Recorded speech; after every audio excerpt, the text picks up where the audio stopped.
I've had a fabulous motorcycle ride this morning and early afternoon with the gang, but I asked them to go on ahead because I wanted to spend time here at the Linga, which is a 1915 battle site from World War I.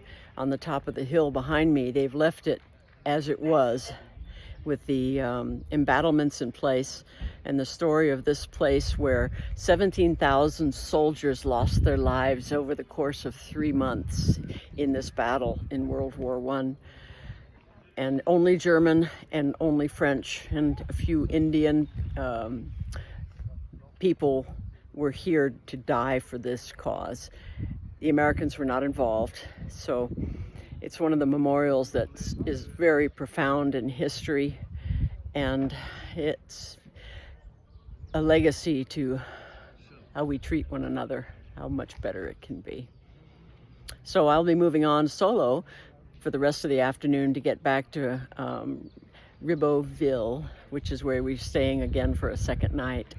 And I hope you're enjoying the videos and how much fun it is to be riding a motorcycle in Europe. Oh gosh, it's fabulous.